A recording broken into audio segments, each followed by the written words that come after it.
नमस्कार, मैं धर्मराज साहू एम्स 24/7 के इस ऑफिशियल यूट्यूब चैनल पर आप सभी का हार्दिक स्वागत और अभिनंदन करता हूं।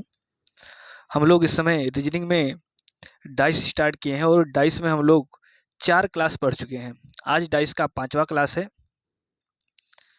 और आज हम लोग 5वें क्लास में पढ़ेंगे टाइप नंबर तीसरा, जब एक पासे के 3 या 3 से अधिक प्रारूप दिखाए गए हैं। अगर आप इस चैनल पर नए हैं या अभी हमारे पिछले वीडियो को नहीं देखे हैं तो पहले जाकर कृपया उस पुराने वीडियो को देखें जो हमने पिछले 4 क्लास में पढ़ाए हैं, जिससे आपका बेस क्लियर हो जाए। बेस क्लियर हो जाएगा तो आज का क्लास आपको 100% समझ में आएगा। तो आज हम लोग पढ़ेंगे टाइप नंबर तीसरा, जब एक पासे के 3 या 3 से अधिक प्रारूप दिखाए गए हों। हम लोगों ने टाइप नंबर 2 में पढ़ा था जब एक पासे के 2 या 2 से अधिक प्रारूप दिखाए गए हों, और टाइप नंबर 2 में हम लोगों ने पढ़ा था कि किस प्रकार से हम किसी भी सतह की विपरीत सतह को बता सकते हैं। यानी जब एक पासे के 2 प्रारूप दिखाए गए हैं तो उन 2 प्रारूपों की सहायता से ही हम किसी भी डाइस के विपरीत सतह को बता सकते हैं। तो आज पढ़ेंगे जब एक पासे के 3 या 3 से अधिक प्रारूप दिखाए गए हैं तो हम लोग 3 या 3 से अधिक प्रारूप में भी कोई नियम नहीं है, केवल जो नियम 2 या 2 से अधिक केवल जो नियम 2 प्रारूप वाले में पढ़े थे उसी से आपका सारे सवाल हल हो जाएंगे। क्योंकि जब 2 प्रारूप से हम किसी भी क्वेश्चन को सॉल्व कर सकते हैं तो पासे में चाहे 3 प्रारूप दिखाए गए हों, चाहे 4 दिखाए गए हों, चाहे 5 दिखाए गए हों, इसकी कोई आवश्यकता नहीं पड़ेगी।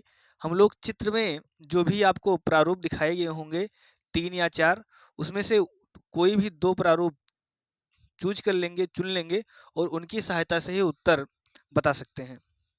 चलिए, तो आज का पहला क्वेश्चन क्या है? तो क्वेश्चन है 3 के विपरीत सतह पर कौन सा अंक होगा।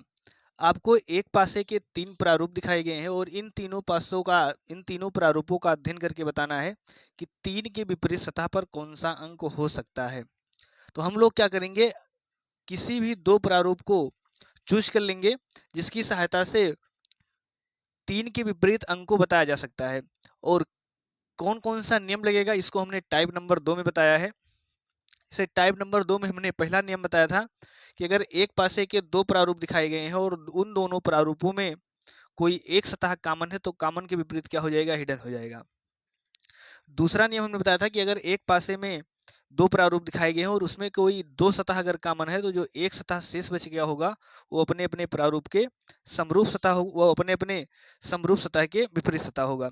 और तीसरा नियम हमने ये बताया था कि अगर दोनों पासों में कोई एक सतह कॉमन है तो उस कॉमन को केंद्र मानकर क्लॉकवाइज या एंटी क्लॉकवाइज घूम जाएंगे और जो सतह जिसके समरूप पड़ा होगा वह सतह उसके विपरीत होगा।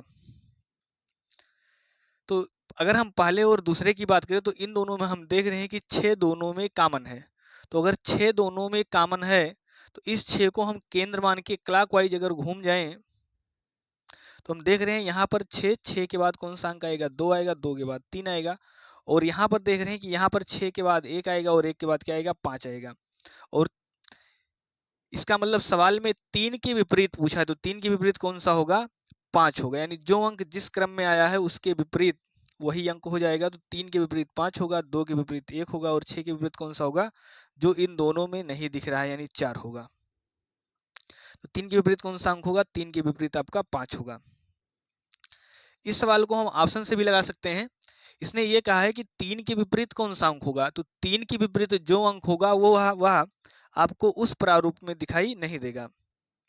तो 3 के विपरीत पूछा और 3 के साथ आपको 6 और 2 दिखाई दे रहे हैं, इसका मतलब 6 वाला विकल्प नहीं हो सकता था।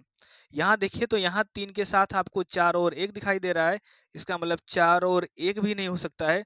तो आप इस सवाल को ऑप्शन से भी लगा सकते हैं, आपका ऑप्शन नंबर बी करेक्ट है। यानी 3 के विपरीत कौन सा होगा, 5 होगा। चलिए अगले सवाल की बात करते हैं। चलिए दूसरा सवाल देखते हैं। दूसरा सवाल क्या है, चतुर्भुज के विपरीत सतह पर कौन सा प्रतीक होगा। चतुर्भुज के विपरीत सतह पर कौन सा प्रतीक होगा। तो इस चित्र में भी आपको 4 प्रारूप दिखाए गए हैं और इन चारों प्रारूप का अध्ययन करके आपको बताना है कि चतुर्भुज के विपरीत सतह पर कौन सा अंक होगा। तो हम किसी भी 2 से बताने का प्रयास करते हैं। तो पहले और दूसरे में अगर हम देखें तो पहले और दूसरे में हमें चतुर्भुज कॉमन दिखाई दे रहा है और सर्कल सर्कल भी कॉमन दिखाई दे रहा है।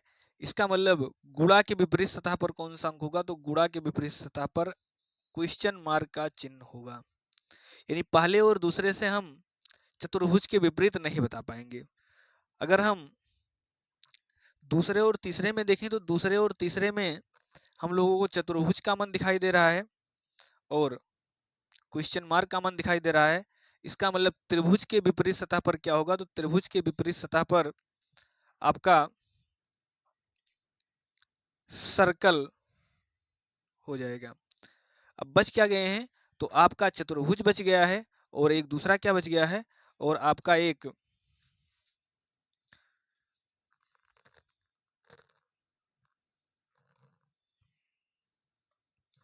सिंबल यहाँ पर नहीं दिखाई दे गया है। तो चतुर्भुज के स्थान पर क्या होगा, चतुर्भुज के स्थान पे वही होगा जो इसमें नहीं दिख रहा है। चतुर्भुज के स्थान पे अगला क्या हो सकता है, तो सातवां चतुर्भुज के स्थान पे जो छठवां फलक है वो क्या है आपका, वो आपका है इक्वल टू। तो आपका सही विकल्प क्या हो जाएगा, इक्वल टू हो जाएगा। यानी चतुर्भुज के स्थान पे आपका कौन सा ऑप्शन सही होगा, इक्वल टू होगा। हम ये जानते हैं क्योंकि 6 फलक होते हैं और 6 फलक में से सिर्फ 5 ही दिख रहे हैं। इसका मतलब जो नहीं दिख रहा होगा वो आपका चतुर्भुज के स्थान पे हो जाएगा। अगर ऑप्शन से लगाने की बात करें तो चतुर्भुज के स्थान पर गुणा यानी मल्टीपल का चिन्ह यानी क्रॉस और सर्कल आपका नहीं होगा। तो क्रॉस और सर्कल नहीं होगा, तो क्रॉस तो ऑप्शन में नहीं लिखा है तो सर्कल गलत कर दे रहे हैं। चतुर्भुज के स्थान पर आपका सर्कल नहीं होगा और क्वेश्चन मार्क का चिन्ह भी नहीं होगा, तो क्वेश्चन मार्क भी गलत है। और चतुर्भुज के साथ आपका ट्रेंगल भी दिख रहा है, इसका मतलब ट्रेंगल भी नहीं होगा। तो एक ही ऑप्शन बचा है, इक्वल टू ही आपका हो सकता है। यानी हम ये देख रहे हैं कि इस प्रकार के सवाल को लगाना एग्जाम में बहुत ही आसान है। ऑप्शन से ही अगर आपको बेसिक नियम पता है तो आप किसी भी सवाल को ऑप्शन से ही सॉल्व कर सकते हैं। चलिए अगला क्वेश्चन क्या है, अगला क्वेश्चन है 5 के विपरीत सतह पर कौन सा अंक होगा। तो हम क्या करेंगे, हमें 4 प्रारूप दिखाए गए हैं और इन चारों प्रारूपों में से हम बता सकते हैं कि 5 के विपरीत कौन सा अंक होगा। या अगर हम ऑप्शन से लगाने का प्रयास करें तो 5 के विपरीत कौन सा होगा, 5 के विपरीत वही अंक होगा जो 5 के साथ संलग्न पे नहीं आया होगा, क्योंकि जो 5 के विपरीत सतह पर होगा वो आपको उस प्रारूप में एक साथ दिखाई नहीं देगा। तो अगर हम दूसरे प्रारूप में देखें तो 5 के साथ 3 और 1 दिख रहा है, इसका मतलब एक तो ऑप्शन में नहीं, इसका मतलब 3 बिल्कुल गलत है। और अगर चौथे प्रारूप में देखें तो चौथे प्रारूप में भी 5 के साथ 2 और 3 दिख रहा है, इसका मतलब 2 गलत है। तो आपके उत्तर क्या हो सकते हैं, 6 या 4। तो लगाने का प्रयास करते हैं। पहले और दूसरे में अगर हम देखें तो पहले और दूसरे प्रारूप में आपका 3 कॉमन है, तो 3 कॉमन है तो 3 को केंद्र मानकर अगर हम क्लॉकवाइज घूमेंगे तो 3 के बाद 4 आएगा, 4 के बाद 2 आएगा, और यहाँ अगर घूमेंगे तो 3 के बाद 5 आएगा और 5 के बाद 1 आएगा। तो आपसे पूछा है 5 के विपरीत क्या होगा, तो 5 के विपरीत क्या होगा, 4 होगा। किसी को कोई दिक्कत हो बताइए, 5 के विपरीत क्या होगा, 4 होगा। 3 के विपरीत क्या होगा, जो इन दोनों में नहीं दिख रहा, तो 3 के विपरीत क्या होगा, 6 होगा। यानी इस प्रकार आप किसी भी 2 प्रारूप की सहायता से किसी भी प्रश्न का उत्तर दे सकते हैं। अगर हम कोशिश करें, मान लीजिए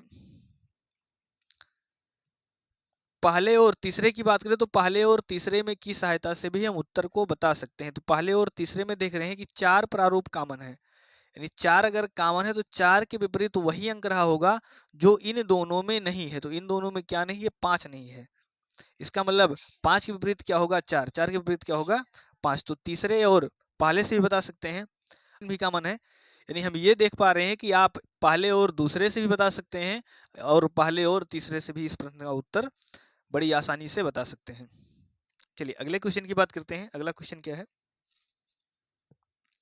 चलिए अगला क्वेश्चन क्या है, अगला क्वेश्चन है 2 की विपरीत सतह पर कौन सा अंक होगा। यानी एक पासे के 3 प्रारूप दिखाए गए हैं और इन तीनों प्रारूपों में का अध्ययन करके आपको बताना है 2 के विपरीत सतह पर कौन सा अंक होगा। तो अगर हम पहले और दूसरे प्रारूप की बात करें तो पहले और दूसरे में हम ये देख रहे हैं कि 3 कॉमन है और आपका क्या कॉमन है, 6 भी कॉमन है।